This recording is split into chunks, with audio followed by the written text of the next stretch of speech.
Welcome to Bed Crime Stories podcast. I'm your host, T. Breaking news from Fox News Digital. A resident in the Catalina Foothills neighborhood who has a street-facing Ring camera told Fox News Digital that their Ring camera caught 12 cars passing by on the morning of Nancy Guthrie's abduction. According to the article, these recordings took place between midnight and 6 a.m. on February 1st.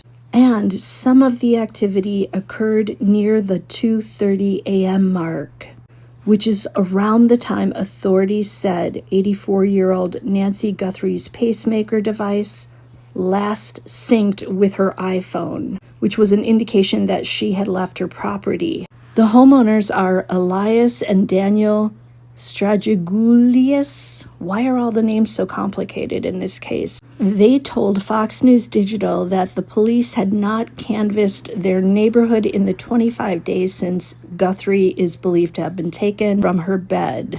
The FBI and Pima County Sheriff's Department have been alerted to this video. Now, these neighbors live on a back road that leads out of Nancy Guthrie's neighborhood. The back road avoids major intersections, and they live about 2.5 miles away from the crime scene.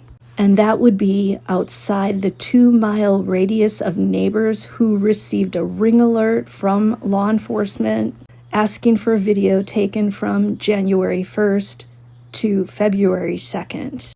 The neighbor's house is roughly a 7-minute drive from Nancy's house, according to Google Maps. Now, one of the neighbor's videos was recorded at around 2:36 a.m. on February 1st. That is roughly 8 minutes after Nancy's pacemaker last synced with her iPhone. The lady of the house, because I don't want to pronounce the last name again, said the number of cars passing that night was not unusual, but she and a friend found it odd that no one from law enforcement had visited her neighborhood. Now, as of now, it's not clear if anything that was captured on that video on that camera is of any use to this case. The route itself had been flagged to Fox News Digital by another neighbor who said she also saw a suspicious man walking in the area on February 2nd around the corner from what appeared to be an abandoned car.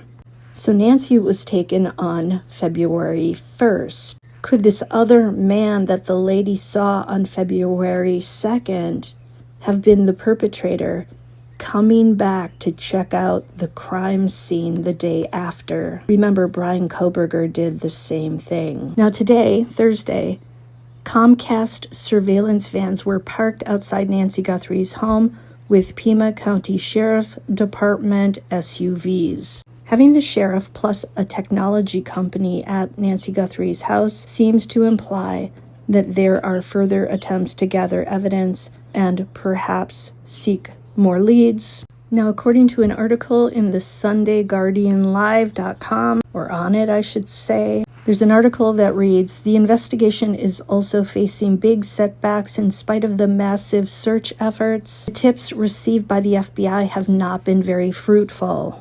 Automobiles that belong to the eldest daughter of Nancy and her husband, so that would be Annie and her husband Tommaso, are still under the investigation.